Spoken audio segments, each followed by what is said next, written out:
Your favorite shopping destination, Value Zone Hypermart. ఇప్పుడు మన అమీర్పేట్ లో పిల్లర్ నంబర్ 1081 వద్ద. మొత్తం 4 వచ్చు మీకు. 4 వచ్చండి. అంతేగా 4 5 ఇంగ్లీష్ కూడా వస్తుంది. ఇంగ్లీష్ కూడా వస్తుంది. 5 ఇంగ్లీష్ అయితే స్కూల్లోనే నేర్పిస్తారు కదా. మీ చైల్డ్హుడ్ ఎలా ఉండేది? అమ్మ నాన్న ఏం చేసేవారు? ఫాదర్ అయితే ఇక్కడ మేడ్చల్లో ట్రాన్స్పోర్ట్ ఉంది, సో దాంట్లో వర్క్ చేస్తారు. మదర్ హౌస్ వైఫే. చైల్డ్హుడ్ అంతా ఇంకా బోయినపల్లి గలీలోనే తిరిగి పెద్దగా అయినాం. ఇంకా ఈ పరేడ్ గ్రౌండ్లో పోయి క్రికెట్ ఆడుకోవడం. స్కూల్ వచ్చేసి వాణి కాన్వెంట్స్ అండ్ తర్వాత కాలేజ్ వచ్చేసి మన కుకట్పల్లి. సో బోయినపల్లిలో బస్ ఎక్కాల, కుకట్పల్లి దిగాల. ఇదే ఇంకా చైల్డ్హుడ్ అంతా నాది.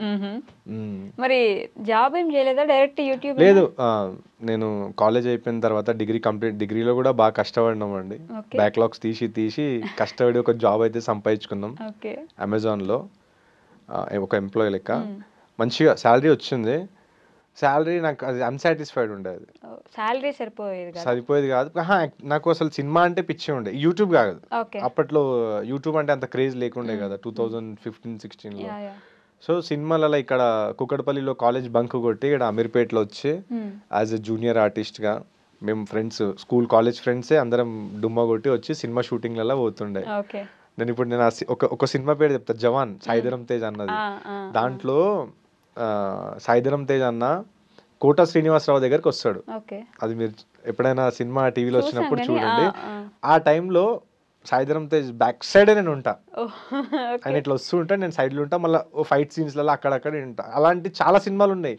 ఇంకా నేను అన్ని చెప్పుకున్నా పోయినా అనుకో, మీరు చూస్తే అరే నువ్వే కదా అని గుర్తుపడతాడు. సో కాలేజ్ టైంలో అలా బాగా చేశా. అండ్ అప్పటికే ఫేస్బుక్, యూట్యూబ్ అనేది స్టార్ట్ అయిపోయింది.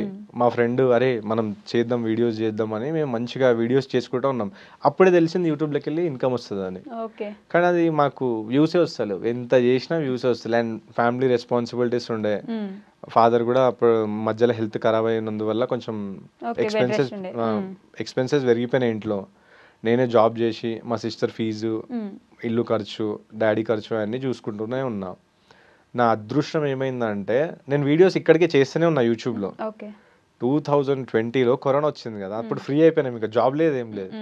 కంటిన్యూ వీడియోస్ చేసుకుంటా పోయినా. డైలీ పని ఏముంటుంది, పని ఇంకా వీడియోస్ చేసుకుంటా పోతే ఇదే. ఈ ట్రోలింగ్లోనే ఒక వ్యక్తికి ట్రోల్ చేస్తే, ఒక లేడీస్ ఆమె ఫుడ్ అమ్ముతారు, చాలా మందికి తెలుసు ఇప్పటికి.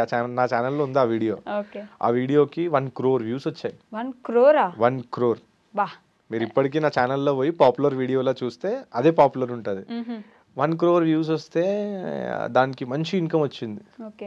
అంటే నేను ఒక 4 months అమెజాన్లో చేసే ఇన్కమ్ నాకు ఇక్కడ ఒక వీడియో తెచ్చిపెట్టింది. నేను కంటిన్యూ చేసుకుంటా పోయినా.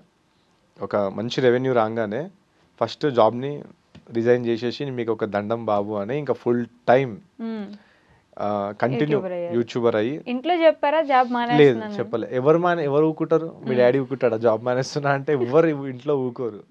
సో జాబ్ అని చెప్తుండే, ఇంట్లో బయటికి వచ్చేస్తుండే. సో ఫ్రెండ్స్తో ఎక్కడైనా పార్క్లలో లేదంటే ఎక్కడైనా వాళ్ళ అపార్ట్మెంట్లలో, ఫ్లాట్స్లలో పోయి వీడియోస్ చేసుకుంటుండే. సో ఇంకా అన్ని వర్కౌట్ అయ్యేసరికి ఇంకా ఒకరోజు చెప్పేసాను, నేను జాబ్ వదిలేసినాను, ఇంకా ఫుల్ టైం యూట్యూబ్గా చేస్తున్నాను. మా చెల్లి కూడా అప్పటికే నాకు సిల్వర్ బటన్ వచ్చేసింది. సిల్వర్ బటన్ రాగానే ఇంకా సరేలే ఇది ఏదో చేస్తున్నాడు, ఏదో అవుతుంది లేదని నేను కంటిన్యూ చేసుకుంటా. డబ్బులు ఇస్తాం కదండి, డబ్బులు కంపల్సరీ. నేనే ఇంకా మా డాడీ అంతా నడవకపోతుండే, సో నేనే అంతా చూసుకున్న తర్వాత మంచిగా వర్కౌట్ అయ్యింది. ఇంకా ఒక ఛానల్ వర్కౌట్ అయితే ఇంకా కంటిన్యూ చేసుకుంటా అయినా. ఇంకా 4-5 ఛానల్ పెట్టేసుకున్నా. ఇంకా డిఫరెంట్ అంటే అన్ని చేస్తా కదా, సో ఒకటే ఛానల్లో మొత్తం బాగా మంచిగా అనిపిస్తలేదని రియాక్షన్కి సపరేట్, వ్లాగింగ్కి సపరేట్, ఇంకా దేనికి దానికి సపరేట్ అనేది పెట్టుకున్నా. ఈ బోయినపల్లి బాలాజీ వ్లాగ్స్ అని ఎందుకు పెట్టుకున్నారు ఛానల్? అంటే బోయినపల్లి ఊరు పేరు కాదు అసలు. నేను చెప్తా హైలైట్ మీకు. బోయినపల్లి అని అసలు ఛానల్ పేరే నాది బోయినపల్లి కాదు, నాది Balaji trends, Balaji vlogs something ఏదో ఉండే. మా ఫ్రెండ్స్కి చెప్తే వాళ్ళు సర్చ్ చేస్తున్నారు యూట్యూబ్లో, వస్తలేదు నా ఛానల్. వస్తలేదంటే ఇంకా మా బోయినపల్లి అనేది చాలా పాపులర్ అండి. మీరు అది వద్దన్నా చాలా పాపులర్, ఎందుకంటే అక్కడ చాలా పెద్ద పెద్ద వాళ్ళు సాంగ్స్ తీశారు, ఉన్నారు పెద్దవాళ్ళు కూడా. సో వాళ్ళ బోయినపల్లి అని టైప్ చేయగానే పక్కన వాళ్ళ పేరు వస్తుంది. సో ఇంకా చాలా మంది సెర్చ్ చేస్తున్నారు. సెర్చ్ చేస్తే వాళ్ళ పేర్లు వస్తున్నాయి. మనం కూడా బోయినపల్లి పెడితే వాళ్ళ దాంట్లో మనది కూడా వస్తుందని నేను ఒక ఆలోచించుకున్నారే, వాళ్ళ పేరు సర్చ్ చేస్తున్నారు. మా ఏరియాలో ఇట్లా అన్న వాళ్ళు ఉంటారు, వాళ్ళకి మంచి మంచి సాంగ్స్ తీసి చాలా పాపులర్ అయ్యారు వాళ్ళు. సో పాపులర్ అయితే నేను వాళ్ళ Boinpally so and so person అని టైప్ చేస్తే వాళ్ళ పేరు వస్తుంది కదా, మనం కూడా బోయిన్పల్లి బాలాజీ అని పెట్టుకుంటే సో 10 మంది వాళ్ళకి సెర్చ్ చేస్తే 10 మందిలో ఒక్కనైనా నాది వస్తుందేమో అనుకొని నేను పెట్టేసా. చాలా వర్కౌట్ అయిందండి, అది ఫుల్ వర్కౌట్ అయింది. అది ఫుల్ వర్కౌట్ అయితే ఇంకా నేను అసలు నాకు తీయబుద్దే కాలేదు. ఎందుకంటే ఇప్పుడు సపోజ్ బోయిన్పల్లి వైష్ణవి అని మీ సెర్చ్ చేస్తే కింద నాది వస్తుంది. సో ఇదేదో బాగుందని ఇంకా నేను అలా కంటిన్యూ అయినాను. వేరేది ఏం రీజన్ లేదు, ఛానల్ పేరు దాని గురించే నేను సర్చ్ లో రావాలని నేను చేంజ్ చేసుకున్నా. ఓకే, ఆ బోయిన్పల్లి ఎవరో ఒకరు పేరు సెట్ చేసినా కూడా నాది వస్తుంది కదా అని సెర్చ్ చేసుకుంటే అది మస్తు వర్కౌట్ అయిపోయింది. ఇంకా నేను ఇంకా బ్లూ టిక్ వచ్చింది, చేంజ్ చేయలేం పేరు. దాంట్లో యూట్యూబ్ లో టిక్ వస్తుంది కదా, వెరిఫైడ్ అయిన తర్వాత చేంజ్ చేద్దాం అనుకున్నా, ఓన్లీ బాలాజీ వ్లాగ్స్ పెడదాం అనుకున్నా, చేంజ్ అయితలేదు, ఇప్పుడు అవ్వట్లేదు. అందుకే కంటిన్యూ ఉన్నా. ఈ యూట్యూబర్స్ కి ఆర్ ఇన్ఫ్లుయెన్సర్స్ క్రియేటర్స్ ఎవరికైనా మొత్తం దునియాలో ఎక్కడికి పోయినా అన్ని ఫ్రీగా జరిగిపోతూ ఉంటాయి కదండి. అవునండి, ఇది మాత్రం అంటే ఎక్కడికి వెళ్ళినా ఇన్ఫ్లుయెన్సర్ యూట్యూబర్ అంటే వాడుకోవాలి కదా అండి. మేము మనకు బెనిఫిట్స్ వస్తాయి కదా. ఇప్పుడు ఎక్కడైనా పోతే అన్న మీకు బెనిఫిట్ వస్తుంది, నాకు బెనిఫిట్ వస్తుంది, నేను స్టోరీ పెడతా, లేదంటే మీకోసం ఒక రీల్ చేస్తా, మీ హోటల్ అయితే స్టే ఫ్రీ, ఫుడ్ అయితే ఫుడ్ ఫ్రీ ఇవ్వండి, మీకు బెనిఫిటే నాకు బెనిఫిటే అని మేము చెప్పుకొని అలా వాడుకుంటాం గంతే. కొనుక్కునేది ఏమి ఉండదు, మీరు అంటే ఇద్దరికి బెనిఫిట్ కదా, ఇద్దరికి బెనిఫిట్. మేము ఒక్కరి తరఫు బెనిఫిట్ అంటే అది తప్పు అవుతుంది, కానీ వాళ్ళకు కూడా బెనిఫిట్ వస్తుంది, మనకు కూడా బెనిఫిట్ వస్తుంది. కాబట్టి ఇంకా అలా ఎక్కడ పోయినా అక్కడ నేనైతే మాక్సిమం నేను అదే చేస్తానండి. ఎక్కడ పోయినా కానీ ఫస్ట్ చూపిస్తాను, సో అండ్ సో ఇన్ఫ్లుయెన్సర్ ఇట్లా మీకు బెనిఫిట్ వస్తుంది అంటే వాళ్ళు ఓకే అయితే ఓకే, లేదంటే ఇంకా వాళ్ళు ఒప్పుకోకపోతే ఇంకా డబ్బులు కట్టాల్సింది. డబ్బులు కడతారా, ఇంకో రెస్టారెంట్కి వెళ్తారా ఎత్తుక్కుంటా? అంటే అది ఫుడ్ బాగుంటే ఆడ కూర్చుంటాం, లేదంటే వేరే రెస్టారెంట్కి వెళ్ళిపోతాం. యూట్యూబ్ మాత్రం మంచి ప్లాట్ఫామ్ కదా, అంటే ఎందుకు చదువుకున్నావా అనే ఒక ఫీలింగ్ కూడా వస్తుంది సగం మంది జనాలకి. అవును, నేను ఇది ప్రామిస్ చెప్తున్నా, నేను కాలేజ్లో ఒక 7 years వేస్ట్ చేసుకున్నా అని ప్రతిసారి నేను ఇట్లా ఒంటరిగా వచ్చినప్పుడు రియలైజ్ అవుతా. ఆ డిగ్రీ చదువుకునే బదులు అవే అన్ని సంవత్సరాలు వేస్ట్ చేసింది ఒక్కసారి ఆ టైంలో పెట్టే ఉంటే ఇవాళ అంటే మనం ఒక 3 years ఇంకా ఎక్కువ ఉంటుండేమో అని ఒక ఫీల్. నాకు ఎప్పుడైనా ఇదే ఫీల్ అవుతుండే, నేను అరే 3 years వేస్ట్ అయిపోయినాయి అని అనిపిస్తుండే నాకు. చదువుకునే బదులు ఇది చేసుకుంటే బాగుంటుండే కదా అండి. ఇప్పుడు ఎంతో ఒక ఇన్ఫ్లుయెన్సర్ ఆడి, BMW, రేంజ్ రోవర్, అసలు చిన్న స్విఫ్ట్ బండి వదిలేసేయండి మీరు, ఆడి, BMW లేదంటే తీసుకుంటే ఫరారీ, సెకండ్ హ్యాండ్ ఫరారీ అనేది తీసుకుంటారు. అలా యూట్యూబర్ అందరూ అదే ఫీలింగ్. కరోనాలో నేను కూడా యూట్యూబ్ ఛానల్ పెట్టుకోండి, పాటికి ఫుల్ రిచ్ అయిపోతుంది. అంటే ఆ టైంలో అర్థం కాలేదు కదా. అయినా ఈజీ ప్లాట్ఫామ్, మీరే చెప్పండి, అంత ఈజీ కాదు కదా. కాదు అంత ఈజీ ఏముంది, మనం ఎటు తిరుగుతున్నాం అనేది వీడియో పెట్టుకోవాలి. ఎవరు చూస్తారండి, ఏదో ఒకటి చేయాలి, క్రియేటివిటీ చేస్తేనే చూస్తున్నారు. అంత ఈజీగా వ్యూస్ రావాలంటే పాసిబుల్ కాదు కదా. క్రియేటివిటీ అంటే ఏం చేస్తారు చెప్పండి.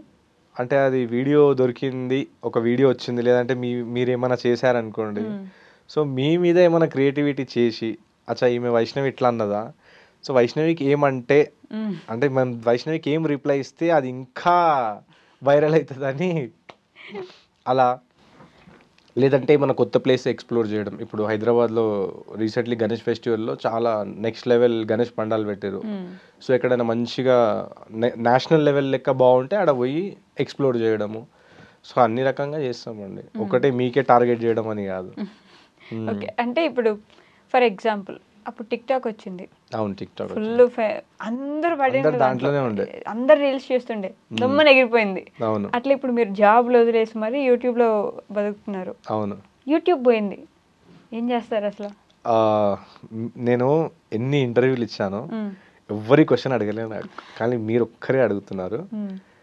చాలా మంది యూట్యూబర్కి తెలుసో తెలీదో, మనకు యూట్యూబ్ నుంచి రెవెన్యూ వచ్చినప్పుడు మనం దాన్ని వేస్ట్ చేసుకోకుండా ఒక సేఫ్ సైడ్ అనేది మనం క్రియేట్ అంటే యూట్యూబ్ మీద నమ్మకం ఉండదు. యూట్యూబ్ అనేది అది 50-50 ఇలా ఉంటుంది, రేపు పోతుంది. ఎందుకంటే స్ట్రైక్ వచ్చినా పోతుంది, యూట్యూబ్ ప్లాట్ఫామ్ పోయినా పోతుంది, ఎట్టయినా పోతుంది అది. సో మనకు వచ్చే రెవెన్యూని మనం ఎక్కడైనా ఇన్వెస్ట్ చేసుకోవాలా, ఆర్ ఎల్స్ రియల్ ఎస్టేట్, లేదంటే మ్యూచువల్ ఫండ్స్, ఏదో ఒకటి. సో అలా నేను చాలా ప్లేసెస్లో ఇన్వెస్ట్ చేశాను. రీసెంట్లీ నేను నా ఇల్లు కూడా కట్టుకున్నా. సో నాకు అక్కడికి వెళ్ళి రెంట్స్ వస్తాయి. యూట్యూబ్ మనీతోటి? యూట్యూబ్ మనీతోని కాదు, కొంచెం లోను, కొంచెం యూట్యూబ్ మనీ, కొంచెం అక్కడ ఇక్కడ అన్నీ కలుపుకొని చేశానండి. అంటే ఒక్కటే యూట్యూబ్ నుంచి కాదు. సో అలా చేసుకొని ఇల్లు కట్టుకొని మళ్ళీ వేరే రియల్ ఎస్టేట్స్లలో అక్కడ ఇక్కడ అన్ని దగ్గర ఇన్వెస్ట్ చేశాను. ఇప్పుడు యూట్యూబ్ పోయినా కానీ నాకు మంత్లీ ఇంత రెవెన్యూ అనేది, నేను నా ఫ్యామిలీ హ్యాపీలీ బతకొచ్చు అనేది ఒక రెవెన్యూ అయితే వస్తుంది. కానీ యూట్యూబ్ నుంచి అంత డబ్బులు వస్తాయండి? వస్తాయండి, ఎందుకు రావు? కార్లు. ఇప్పుడు హైలైట్ విషయం చెప్పాలా, నేను ఏదైతే బిల్డింగ్లో ఉంటాను, నా బిల్డింగ్లో, సో దాంట్లో ఒక సాఫ్ట్వేర్ ఎంప్లాయీ ఉన్నాడండి. సో ఆ సాఫ్ట్వేర్ ఎంప్లాయీ శాలరీ వచ్చేసి 1,40,000. ఓకే. 1,40,000.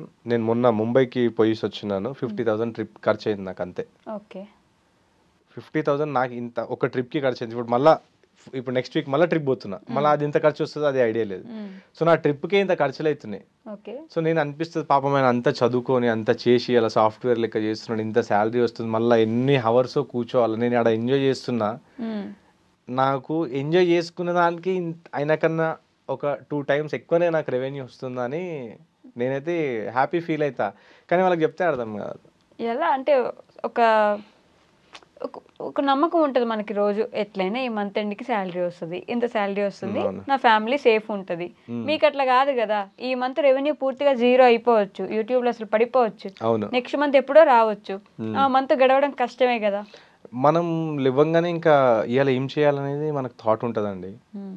లేవంగానే ఖాళీ కూర్చోం కదా, పరిగెడుతూ ఉండాలి మీరు అప్పుడు. కానీ నా వరకు నేను వచ్చి ఏం చేస్తానంటే బ్యాకప్ పెట్టుకుంటాను అండి. ఒక 4